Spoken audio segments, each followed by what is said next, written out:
Sesaat lagi Anda akan menyimak Bincang Psikologi Keluarga. Baik sahabat MKI, kita akan lanjutkan di sesi terakhir ini. Kita sedikit review dulu ya Pak Wasmin supaya yang diendapkan tadi semakin mantap nih kita pahami.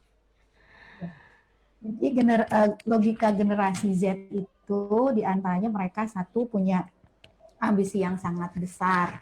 Kemudian yang kedua cenderung instan, pengen praktis. Yang ketiga memiliki kepercayaan diri yang sangat tinggi dan menuntut kebebasan yang besar. Kemudian cenderung menyukai yang detail, berkeinginan untuk mendapatkan pengakuan. Kemudian generasi Z ini sangat dekat sekali atau lengket sekali dengan yang namanya digital atau gadget. Jadi ada 6 ini, nanti logika ini yang harus kita lakukan, yang harus kita utak-atik ketika kita berkomunikasi dengan generasi Z atau generasi Alpha. Iya. Baik, itu dia ya. Ada contoh-contoh kasus tidak yang biasa ditemui, masalah-masalah apa sih ketika orang tua yang memang ada generation gap ya? Mungkin ada orang tua yang baby boomers ataupun orang tua yang generasi X mungkin menghadapan generasi Z itu, konflik apa yang sering terjadi barangkali Pak Wasim dulu, Lis? Contoh ya, tadi pagi aja. Oh, tadi pagi sudah ada. Tadi pagi terjadi, di mana bujuk saya itu kan sanksinya kalau malam tidak nyetrika, kan pagi itu sudah beres, nggak boleh ada tumpukan baju setrika yang kemarin. Nah ini ada laporan, kan memang ada petugas yang melaporkan kalau ada, nah yang mengeksekusi saya memang, dan atau kalau nggak istri gitu kan. Iya. Nah ini pagi-pagi bajunya nggak setrika, oke, sanksinya adalah ngepel lapangan gitu.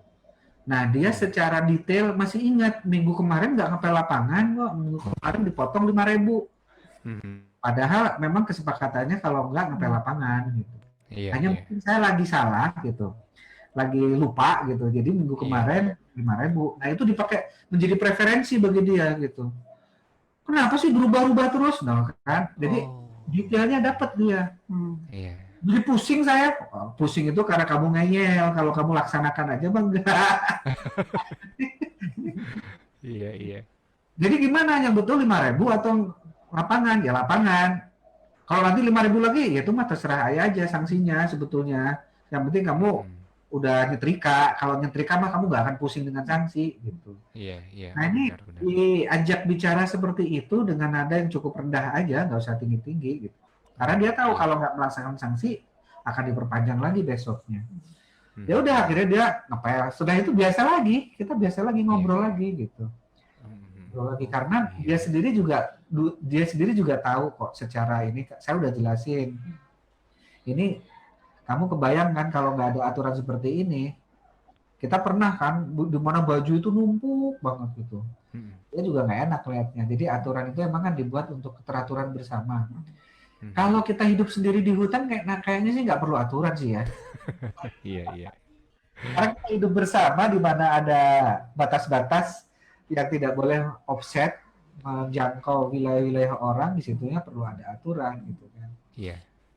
Nah dia tahu itu, hanya memang lagi malas aja. Gitu. Mencoba memakai dalil minggu kemarin.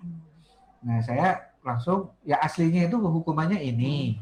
Mengenai minggu kemarin lupa ya nggak apa-apa, sekarang balik lagi ke sini. Jadi bingung aku, yang betul yang mana? Bingung itu kalau kamu ngeyel, kalau laksanakannya aja tugasnya. Iya, sebetulnya gitu ya. Anak saya itu kan dia lagi senang menyapa teman-temannya di Instagram. Jadi kalau siang dia pinjam laptop atau handphone saya.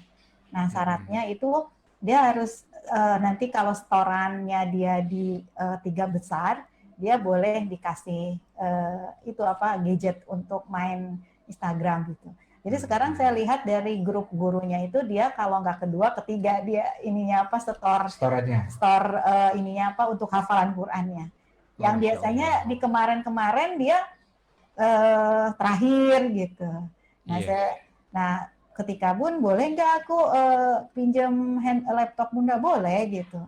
Nah nanti ada syaratnya apa? Kalau kamu misalnya menyetor hafalan di ranking 3 besar, ke 1 lah, entah kedua atau ketiga, kamu dapat oke. Nah, ternyata dengan begitu kan dia pengen lengket dengan teknologi tadi, dan dia memaksakan untuk store ke gurunya di yang tadi aturan tadi gitu. Dan Betul. ya kalau misalnya dia nggak nyetor, sudah tahu konsekuensinya. Nah itu komunikasi yang bisa untuk ke generasi Z, di mana dia emang akan dekat banget dengan teknologi gitu. Jadi itu yang bisa kita kutak-atik ya. Ya. Itu. Jadi ini orang tua juga boleh bertanya logika apa yang perlu kita sampaikan supaya ketika anak mengeyel atau membantah dengan cara gimana gitu. Beberapa orang tua juga konsul gitu, kayak waktu kapan itu ada orang tua yang bingung ketika jawab pertanyaan anaknya, kenapa kamar gak boleh dikunci gitu. Itu kan privasi ya. Kalau kamar, kalau kamu mau ganti baju boleh dikunci, tapi malam hari nggak boleh dikunci. Kenapa? Ya karena kita nggak tahu apa yang kamu kerjakan di kamar. Terus pagi, terutama ini logika yang paling kena. Kalau subuh ngebanguninnya gimana? Kalau gedor-gedor pintu rusak, dengar tetangga juga nggak enak. Jadi pintunya. Lagian untuk apa? Kalau kamu ganti baju boleh, kalau lagi ini boleh. Tapi kalau enggak kunci. Kalau ganti baju kan nggak lama juga. Nggak lama gitu. Karena kan ini, jadi orang tuanya itu pertama mengeluhkan ke kami di mana anaknya tidurnya kebluk banget, susah bangun subuh gitu kan. Sementara kalau kebangunin kamarnya dikunci. Gitu. Nah, jadi ada aturan kamar nggak boleh dikunci. Kalau dikunci, ya berarti besoknya diganti kuncinya. Kita yang pegang. Iya. Dan memang aturan-aturan seperti itu juga bisa meminimalisir orang tua kepincut emosi. Nah, kalau kita nggak menggunakan itu, kita emosi terus loh, Kang. Iya, betul. Contoh misalnya aturan sholat anak tidak boleh di kamar. Sholat anak di tempat yang terlihat. Untuk apa? Untuk supaya kelihatan. Kalau di kamar kan udah sholat belum? Udah di mana? Di kamar. Kita kan nggak tahu. Nah itu dia. Mau juga nggak bisa. Mau misalnya bohong kan nggak bisa juga nuduh gitu. Mau percaya juga khawatir. Nanti kalau dipercaya enak aja nanti. Ya udah dibuatlah aturan di sini. Nah kan anak ngebantah. Oh nggak boleh riak, sholat itu nggak boleh. betul itu yang baru saja saya pikirkan, Pak.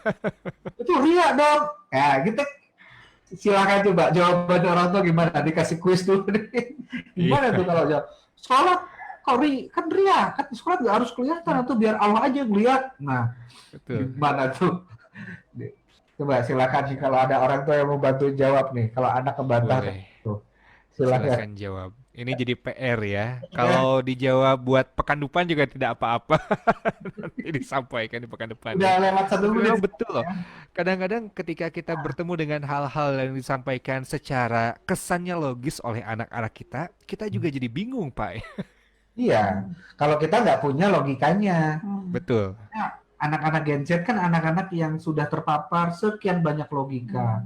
Bahkan di usia-usia sangat remaja mereka sudah mulai kena filsafat tentang abiogenesis, biogenesis, marxisme, tentang ketuhanan. Anak saya yang baru lulus SMA aja diskusi tentang kapitalisme, sosialisme itu udah kental gitu loh. Kemarin bahkan dia sudah mulai diskusi dengan yang di Jerman gitu tentang desensitizing apa.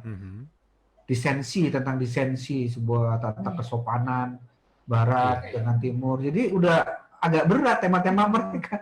Saya kan kenal mulai kajian-kajian yang lebih agak filosofis kan setelah kuliah. Itu pun kalau karena dulu bergabung di organisasi. Kalau enggak kan akhirnya mata pelajaran aja kita dulu.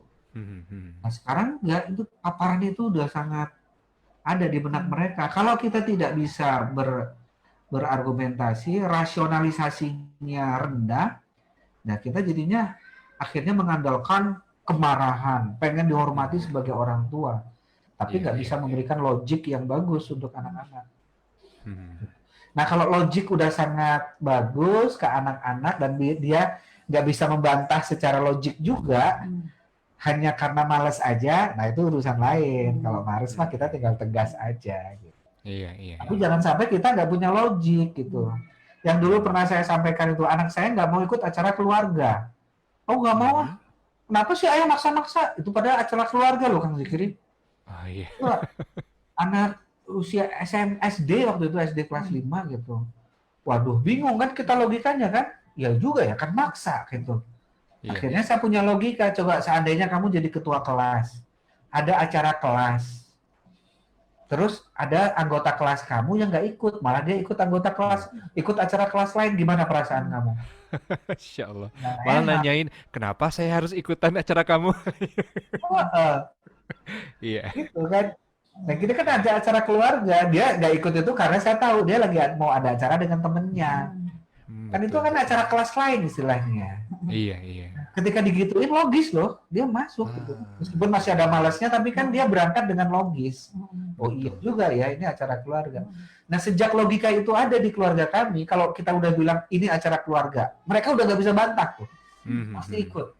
Ya kan acara mereka banyak banget, sebulan itu bisa mungkin 28 hari acara mereka. Kita sebulan Iya, paling cuma 1 hari untuk acara keluarga kan. betul, betul. Mereka kok nggak mau, malah ikut acara keluarga lain istilahnya. Oh, iya, Nah iya, iya. logik itu harus ada gitu. Kalau enggak mereka Hmm. nggak make sense gitu, nggak masuk akal gitu. Nah, itu Ya dia. itu contoh-contohnya ya. Ini jadi penting ya kita memahami logika mereka agar kita bisa nyambung menyampaikan pesan-pesan kita agar diterima dengan baik oleh mereka. Dan ini tampaknya perlu terus latihan, Pak ya, Bu. Ya betul. Mhm.